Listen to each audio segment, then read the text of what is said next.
Bienvenidos a la cuarta unidad de la asignatura Finanzas Públicas del Programa de Maestría en Administración Pública y Gobierno Digital.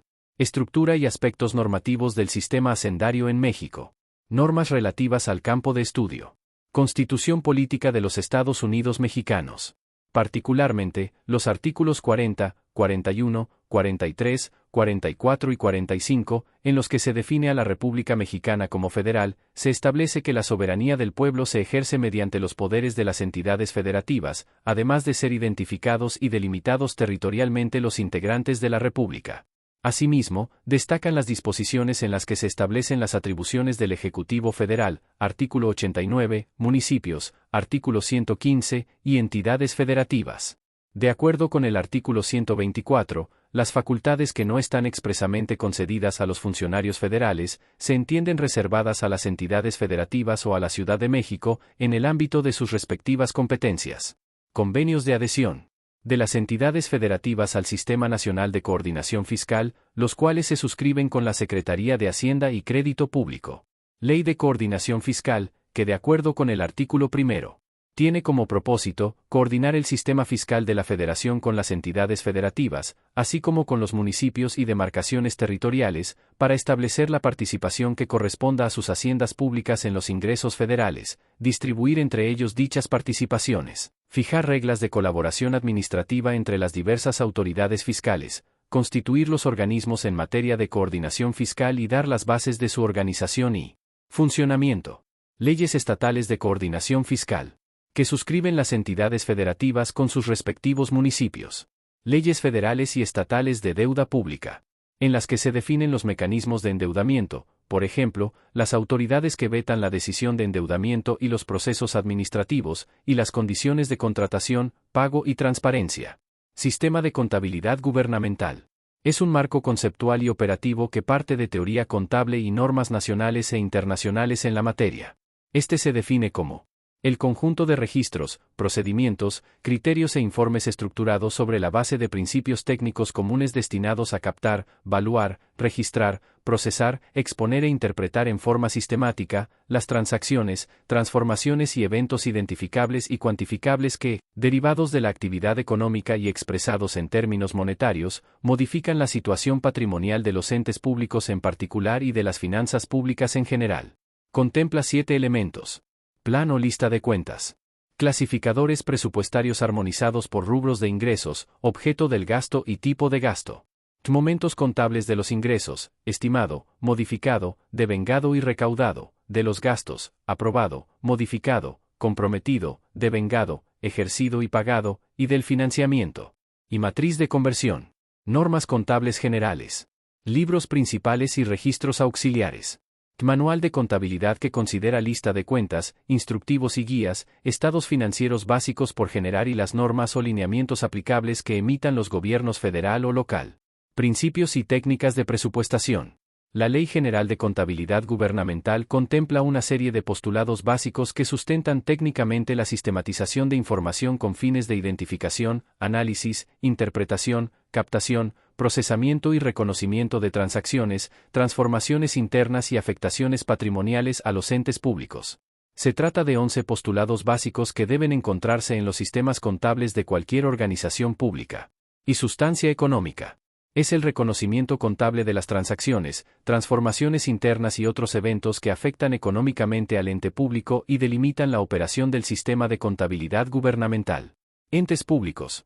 Son las organizaciones públicas cuya contabilidad debe adecuarse al sistema de contabilidad gubernamental, a saber, los poderes ejecutivo, legislativo y judicial de la Federación y de las entidades federativas, los entes autónomos de la Federación y de las entidades federativas, los ayuntamientos de los municipios, y las entidades de la administración pública paraestatal, ya sean federales, estatales o municipales.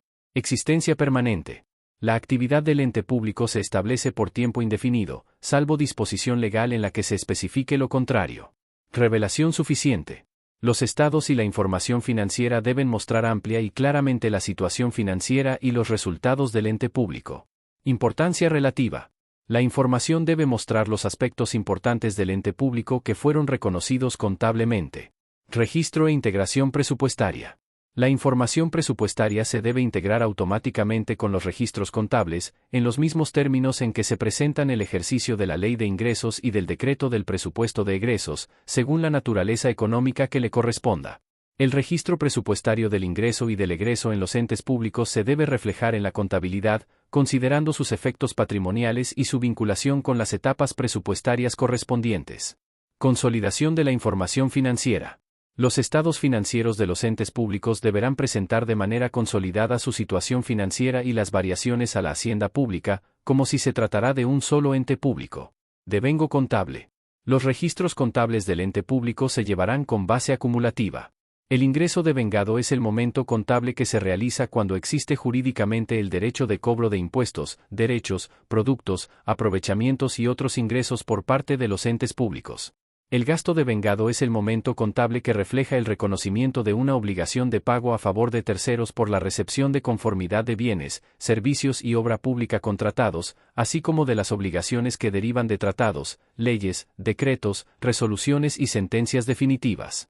Valuación. Todos los eventos que afecten económicamente al ente público deben ser cuantificados en términos monetarios y se registrarán al costo histórico o al valor económico más objetivo en moneda nacional. Dualidad económica.